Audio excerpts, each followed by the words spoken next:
fired into an SUV, killing the manager and family member of a popular Detroit rapper. I'm going to my cousin's house, my older cousin. He was real close with my pops, just like my pop's brother. And I always try to... The accusations that T. Grizzly impregnated his own aunt and the... Dans l'univers impitoyable du showbiz, les drames ne se limitent plus aux clashs et aux carrières brisées. Ces derniers jours, un nom s'impose dans les recherches Google du monde entier, T. Grizzly. Le rappeur américain est aujourd'hui au cœur d'un scandale glaçant. Accusé à demi-mot d'avoir orchestré la mort de sa propre tante, celle qu'il a lancée, soutenue, managée et aimée plus que quiconque. Une femme tuée froidement dans une voiture. Un crime longtemps resté sans réponse. Et une question qui divise, s'agit-il d'un meurtre commandité pour de l'argent? Un sacrifice déguisé en tragédie? Des internautes y voient un rituel, d'autres, une affaire de contrôle. Droits, royalties, images. Ce qui est certain, c'est que les derniers éléments de l'enquête désignent un suspect, lié à un gang violent que le rappeur côtoie depuis des années. Alors, simple coïncidence ou coup monté? Voici le début d'une affaire où la réussite se paie peut-être au prix du sang. Avant que son nom ne soit lié à une tragédie, T. Grizzly était surtout l'incarnation d'une revanche sur la vie. De son vrai nom Terry Sanchez Wallace Jr., né le 23 mars 1994 à Détroit, il grandit dans un quartier marqué par la pauvreté et la violence. Son père est tué lorsqu'il est encore enfant. Sa mère, elle, est envoyée en prison. C'est donc sa grand-mère qui l'élève, dans un environnement où la musique est l'un des rares échappatoires. En 2014, il intègre l'université Michigan State pour étudier la finance. Mais rapidement, la misère le rattrape. Avec un ami, il commence à commettre des vols sur le campus. Un dérapage qui l'entraîne droit en prison. C'est là, entre quatre murs, qu'il commence à écrire ses premiers textes, à poser les bases d'une histoire qu'il compte bien retourner. Il sait que s'il sort un jour, il ne veut plus survivre, il veut réussir. En 2016, le jour même de sa libération, il enregistre un titre qui va changer sa vie, First Day Out. La vidéo devient virale. Les vues s'enchaînent par millions. LeBron James le partage sur ses réseaux. Jay-Z le cite. Du jour au lendemain, T. Grizzly passe de détenu anonyme à révélation du rap américain. L'année suivante, il sort sa première mixtape officielle, My Moment, salué pour son authenticité et son énergie brute. Il enchaîne avec un projet commun avec Lil Durk, puis un premier album studio, Activated, qui atteint le top 10 Billboard. À ce moment-là, il est sur tous les radars. Son style direct sans filtre est profondément ancré dans la rue. Il ne rappe pas pour plaire, il rappe pour témoigner. Mais malgré le succès, les rumeurs ne tardent pas. Certains internautes lui reprochent ses fréquentations, notamment avec des membres du gang 600 de Chicago. Alors, le gang 600, c'est quoi exactement? Il faut comprendre que le nom 600 ne sort pas de nulle part. Ce gang, originaire de Chicago, est l'un des plus influents et redoutés de la scène urbaine américaine.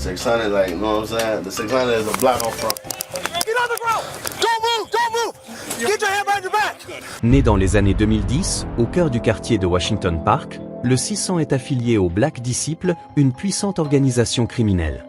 Mais ce n'est pas qu'un simple gang de rue.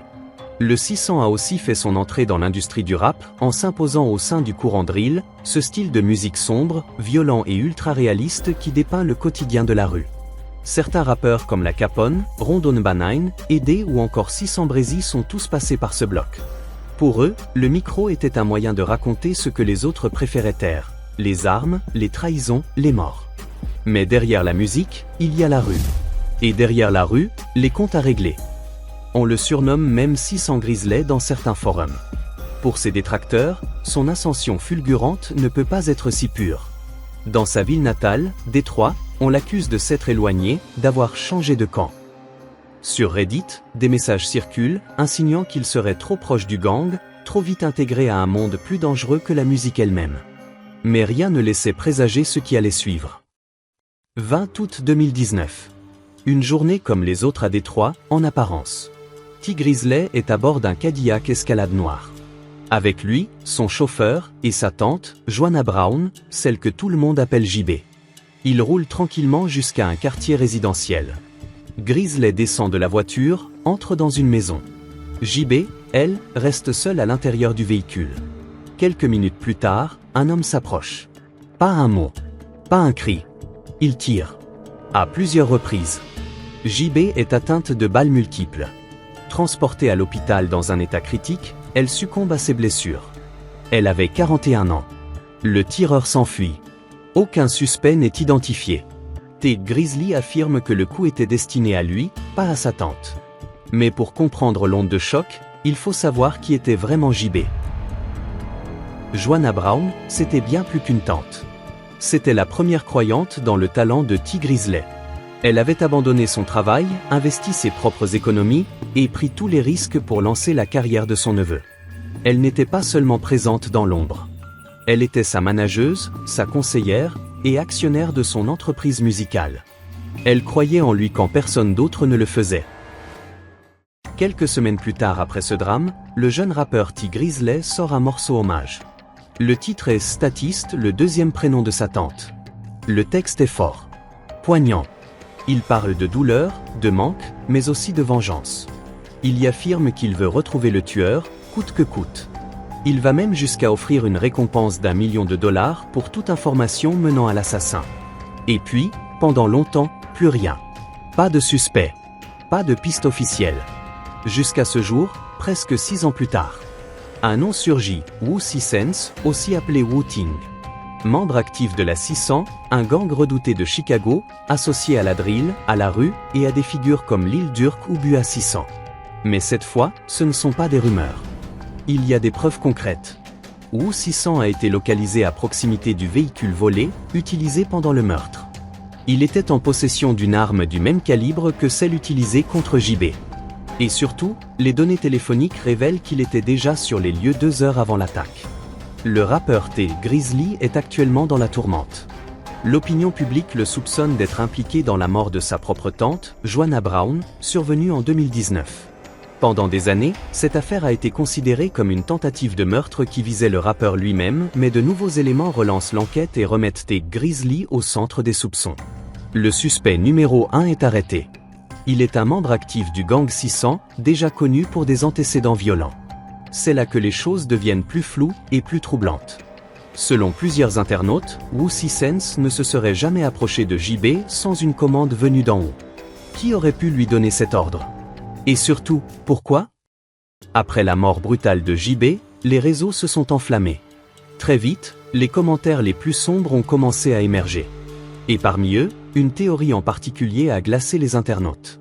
Certains affirment que T. Grizzly aurait eu une relation secrète avec sa propre tante. Une liaison incestueuse, cachée, qui aurait fini par déboucher sur une grossesse non désirée. Selon cette rumeur, JB serait tombée enceinte et aurait menacé de tout révéler au grand public. Pour certains, cela aurait été trop risqué pour la carrière du rappeur. Mais ce n'est pas tout. D'autres prétendent que JB, en tant que manageuse, détendait l'accès à une grande partie des revenus de T. Grizzly. En clair, elle contrôlait ses contrats, ses royalties et une partie de son image. Si un désaccord profond avait éclaté entre eux, l'hypothèse d'un mobile financier ne serait pas à exclure. Certains parlent même de rituels, de sacrifices, dans un but de renouveler sa carrière. Un classique dans les théories complotistes autour des stars américaines. Le timing de la mort, quelques jours avant une grosse sortie musicale, a suffi à convaincre les plus suspicieux.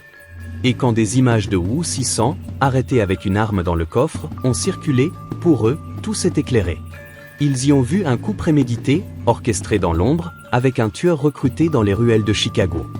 Les soupçons vont crescendo. Mais un moment va tout faire basculer. Lors d'un entretien en ligne, T. Grizzly revient enfin sur les faits. Il parle de la mort de sa tante, de la douleur, du choc, des souvenirs. Mais quelque chose cloche. Pendant toute l'interview, il tient une manette PS5 entre les mains. Il joue à Call of Duty. Il tire, recharge et vise tout en racontant la mort de la femme qu'il a élevée. Il ne baisse jamais les yeux. Ne souffle jamais. Pas une larme. Pas un silence. Et les internautes, eux, n'ont pas raté ce détail. Un commentaire résume la pensée de beaucoup. J'ai su qu'il mentait quand je l'ai vu jouer à la PS5 en parlant de sa tante. Il n'arrivait même pas à poser sa manette. C'était un manque de respect. Un autre écrit. Il n'a montré aucune émotion, aucun signe de douleur. Et son fond d'écran d'iPhone? C'était lui-même. Bon, le fond d'écran est compressible. Des détails, mais des détails qui en disent long. Et puis, il y a ce détail encore plus troublant. Le tueur présumé, Wu Si-Sense, est membre du même gang que Bua Si-Sense, un ami proche de T. Grizzly. Un homme si proche, qu'il était l'un de ses garçons d'honneur à son mariage. Et malgré la tragédie, malgré les soupçons, T. Grizzly continue à le fréquenter. Il l'appelle bro sur les réseaux, collabore avec lui, s'affiche avec lui. Et là, tout le monde se pose la même question. Pourquoi rester si proche d'un ami d'un tueur présumé? Les zones d'ombre ne manquent pas. T. Grizzly affirme que le vrai coup était pour lui, pas pour sa tante. Mais alors, pourquoi ne l'a-t-on pas visé, lui? Le tireur était là depuis 2 heures, posté dans la rue. Il aurait forcément vu Grizzly sortir de la maison. Alors pourquoi attendre que JB soit seul dans la voiture? Et puis, il y a cette chanson, sortie peu après le drame. Une promesse de vengeance, un message fort. Mais là encore, aucune suite. Aucun mouvement. Rien. Était-ce sincère? Ou juste un moyen de sauver les apparences? Une chose est sûre, dans cette histoire, les émotions ne collent pas aux mots et les gestes ne collent pas aux intentions. Alors voilà. Cette affaire, entre rumeurs, trahison et théories sombres, continue de diviser Internet. Entre ceux qui pensent à un sacrifice, ceux qui crient au complot et ceux qui voient juste une tragédie. Une chose est sûre. La vérité complète, elle, reste encore dans l'ombre. On voulait revenir sur ce sujet qui agite les réseaux depuis des années, et qui, aujourd'hui encore, continue de faire couler beaucoup d'encre. Si cette vidéo vous a plu, abonnez-vous, laissez un like, et dites-nous en commentaire. Grizzly est-il vraiment innocent? Ou y a-t-il quelque chose qu'on ne nous dit pas? À très bientôt, pour une nouvelle histoire encore plus troublante.